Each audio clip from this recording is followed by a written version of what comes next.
Certaines séries choisissent de plonger leurs personnages dans des situations extrêmes pour mieux explorer leur humanité.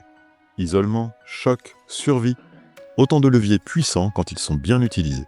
Des séries comme Lost, qui a redéfini les codes du mystère télévisuel, ou The Wilds, qui explore la psychologie adolescente en milieu hostile, ou encore Les 100, qui joue sur la survie et les rapports de force, ont utilisé ces ressorts pour captiver leur public. Aujourd'hui, on va parler d'une série qui mêle passé et présent, survie et trauma, adolescence et secret, une série réputée pour oser beaucoup et qui intrigue énormément. Aujourd'hui, on va parler de Yellow Jackets. Bienvenue sur Verdict en série. « 1996. Une équipe de football féminin de lycéennes en pleine gloire part jouer un tournoi prestigieux. Mais leur avion s'écrase en pleine forêt, dans un lieu totalement inconnu, hostile et mystérieux. Le groupe de rescapés s'organise alors avec les moyens du bord pour assurer sa survie, en espérant que les secours arrivent rapidement.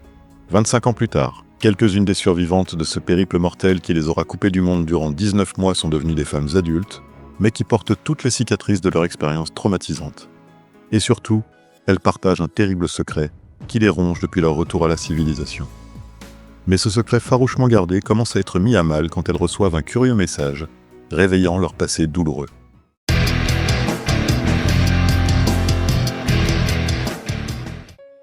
Yellow Jackets est une série américaine mêlant drame, thriller psychologique et mystère, créée en 2021 par Ashley Lyle et Bart Nickerson. La série, toujours en production à ce jour, compte pour le moment 3 saisons pour un total de 29 épisodes d'environ 55 minutes. Reste à savoir si elle sera renouvelée pour une 4e saison. Je le précise tout de suite, ce volet de l'émission ne portera que sur la première saison, la seule que j'ai vue à ce jour. Lyle et Nickerson, les créateurs de la série, sont un couple de scénaristes et showrunners. Avant Yellow Jackets, ils ont bossé ensemble sur Narcos, The Originals ou encore Dispatches from Elsewhere. L'idée de Yellow Jackets leur est venue en mélangeant leur passion pour les récits de survie avec leur envie de parler des traumas féminins et de la dynamique de groupe adolescente. Côté casting, on retrouve un duo culte et inattendu. Christina Ricci et Juliette Lewis, accompagnés de Melanie Lynskey et Tony Cypress dans les rôles des survivantes adultes. La distribution des jeunes actrices est également plutôt solide, avec notamment Ella Purnell que l'on a pu aussi voir dans la série Fallout. Pas de grand nom de réalisateurs récurrents, mais côté production, on retrouve Karyn Kusama qui a justement réalisé le pilote et qui est connue pour avoir aussi mis en scène les films The Invitation et Jennifer's Body. Diffusée initialement sur Showtime aux États-Unis, elle est aujourd'hui disponible en France sur Paramount+ et via Canal+. Côté critique, la série a été acclamée dès sa première saison, notamment pour son ambiance, son écriture et ses performances d'actrice. Elle a été nommée aux Emmy Awards dans plusieurs catégories majeures.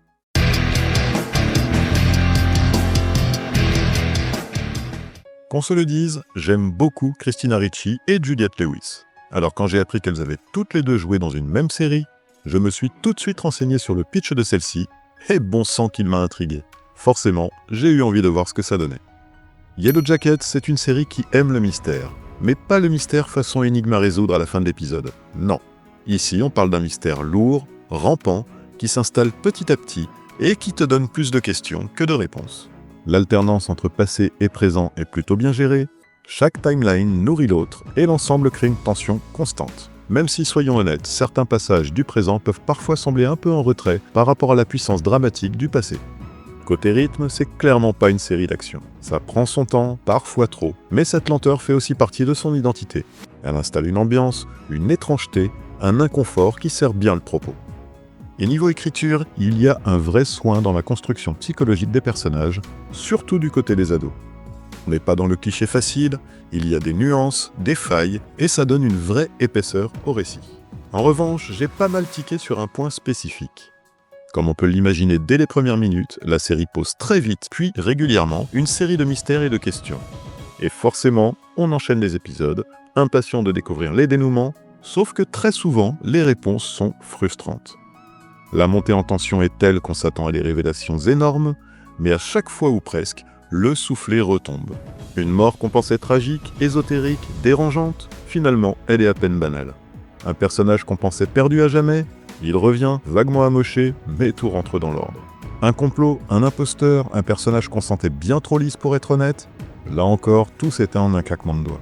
Dans mon épisode sur Dark Matter, je parlais d'un manque d'audace des scénaristes. Ici, on est carrément à la limite du cas d'école. Ce n'est pas mal écrit, attention. La construction garde assez d'intérêt pour qu'on ait envie de continuer. Mais moi, perso, j'ai été déçu quasiment à chaque révélation, car celle-ci semble s'acharner à manquer systématiquement d'impact réel sur la suite de l'intrigue. Et pour une série qui repose autant sur le mystère, c'est dommage. Côté casting, il faut le dire, c'est un des vrais gros atouts de la série. Le quatuor Ritchie, Lewis, Linsky, Cypress fonctionne super bien. Elles n'ont pas toutes la même place dans le récit, mais chacune a son propre truc, son propre trouble, et leur dynamique est souvent fascinante à observer. Mention spéciale à Christina Ricci, absolument géniale dans un rôle complètement barré, à la fois flippant, attachant et totalement imprévisible. Juliette Lewis est fidèle à elle-même, avec ce mélange d'intensité et de fragilité habituelle. Mélanie Linsky, elle, joue plus en retenue, mais son personnage gagne en épaisseur au fil des épisodes. Du côté des adolescentes, franchement, rien à redire. Ella Purnell, Sophie Nellis, Jasmine Savoy Brown, Samantha Anrati, elles tiennent bien la route. Elles arrivent à porter la tension, les conflits, les jeux d'alliance et de trahison sans tomber dans la caricature ado. On sent que le casting a été soigneusement pensé pour créer un vrai effet miroir entre les deux temporalités. Et dans l'ensemble, ça fonctionne. Les transitions entre les jeunes et les adultes ne sont jamais gênantes, au contraire, elles renforcent souvent le propos. Visuellement, Yellow Jackets a une vraie personnalité. Ce n'est pas flamboyant ni spectaculaire, mais c'est sombre, organique, parfois carrément dérangeant. Et c'est clairement ce qu'il fallait pour coller à l'ambiance. Dès le pilote, le ton est donné. On est dans quelque chose de tendu, de moite, avec des plans qui insistent souvent sur les regards, les silences et les non-dits. Il y a une vraie maîtrise de la tension visuelle. L'univers forestier est très bien exploité, on sent l'isolement, le danger, le côté presque primitif de la situation. Il y a un vrai contraste entre la propreté artificielle du présent et la brutalité crue du passé. Ça fonctionne. Côté effets spéciaux, c'est plus discret mais efficace. Quelques scènes sont volontairement floues, ambiguës, pour renforcer l'impression de déréalisation. Et même si certaines situations frôlent parfois le too much, l'ensemble reste crédible dans son esthétique globale. L'ambiance sonore de Yellow Jackets est un vrai point fort. D'abord parce que la série assume à fond son ancrage dans les années 90, la bande-son regorge de morceaux de l'époque, bien choisis, qui renforcent l'immersion sans jamais faire playlist nostalgie. Chaque chanson semble avoir été pensée pour coller à un moment précis, une émotion, un glissement dans la narration. Et dans pas mal de cas, ça marche vraiment bien, que ce soit pour accentuer une tension ou pour renforcer un effet de malaise. Côté sound design pur, c'est assez sobre, mais bien fichu. Les scènes dans la forêt, notamment de nuit, sont souvent enveloppées de petits bruits ambiants, de silences lourds ou de craquements angoissants. Rien n'est surjoué, mais tout contribue à ce climat d'étrangeté constante. Et mention spéciale pour le générique. Visuellement et musicalement, il est à la fois crade, hypnotique et assez unique. Il installe tout de suite l'univers de la série, avec une espèce d'énergie trouble et poisseuse qui te reste en tête. Concernant le doublage français, j'ai regardé la série en VF, avec notamment les voix françaises officielles de Christina Ricci et Juliette Lewis. Et franchement, ça fait le taf. Rien de transcendant, mais c'est de bonne qualité, les intentions sont bien respectées, et ça ne casse jamais l'immersion. C'est pas une VF qui marquera les esprits, mais elle est propre, pro, et parfaitement regardable si vous n'êtes pas Team VO absolu.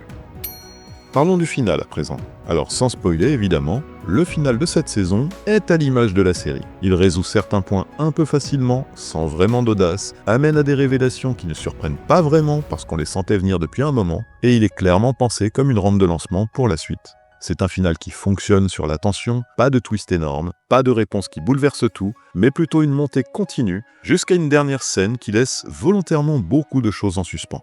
Si vous aimez les fins claires et nettes, vous risquez de rester un peu sur votre faim. Mais c'était attendu là encore, puisqu'une seconde saison était prévue.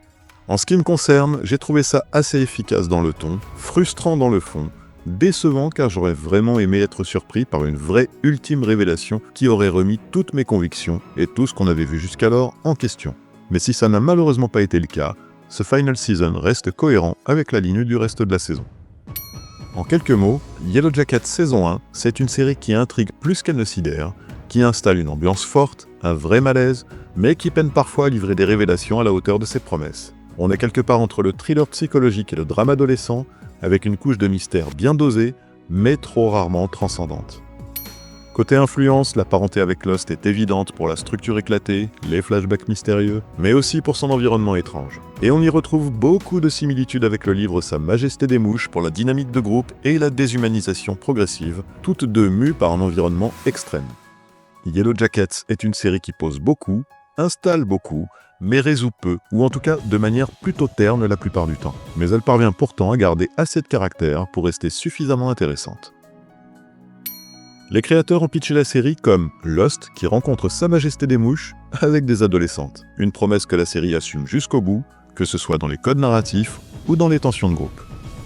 Contrairement à pas mal de séries qui improvisent au fil des saisons, Yellow Jackets avait dès le départ une structure pensée sur 5 saisons, avec des points clés fixés pour les 2 époques principales. Son personnage Misty étant à la fois imprévisible et dérangeant, Christina Ricci a proposé beaucoup de variations de jeu, parfois improvisées, qui ont été gardées au montage tant elles collaient à l'énergie du personnage. Les actrices ont raconté avoir tourné certaines scènes de repas dans des conditions réelles de froid et de faim, histoire d'être au plus proche de l'état de tension des personnages. Visuellement brouillon, saturé, presque dérangeant, le générique a été conçu pour provoquer un malaise immédiat. Certains éléments de celui-ci changent même légèrement au fil des épisodes, des micro-détails glissés volontairement.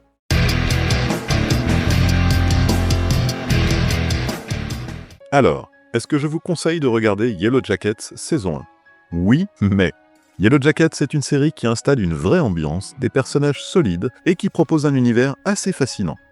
Si vous aimez les récits psychologiques, les mystères étirés, les groupes au bord de l'implosion, vous y trouverez clairement votre compte.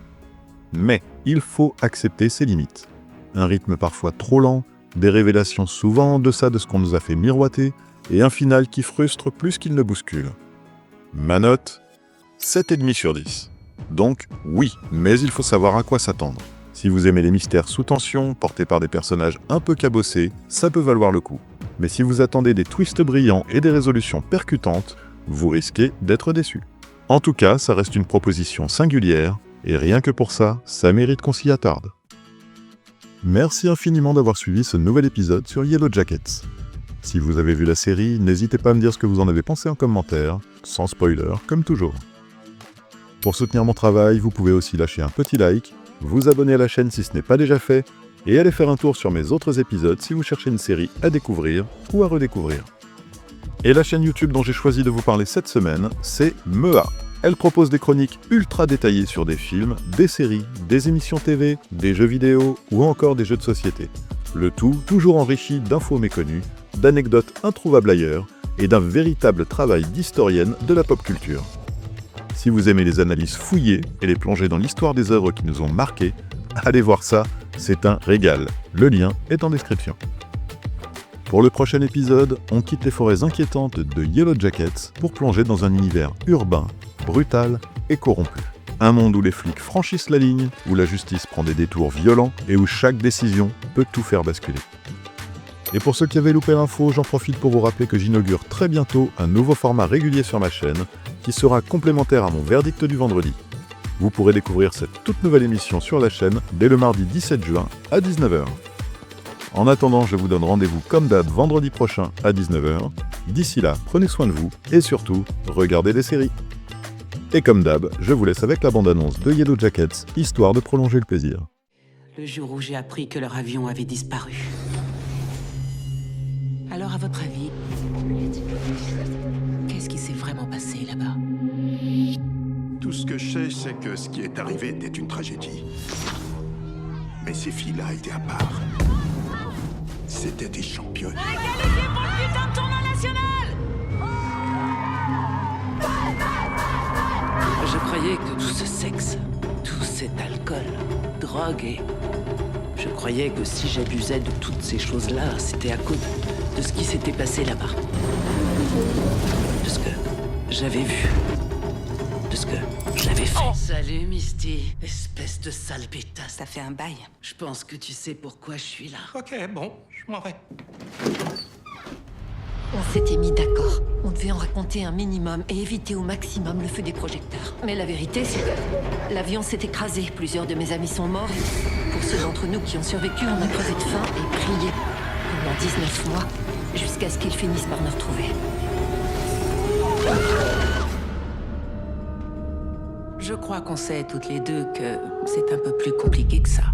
Je me dis que ça va être sympa de reprendre contact avec de vieilles connaissances.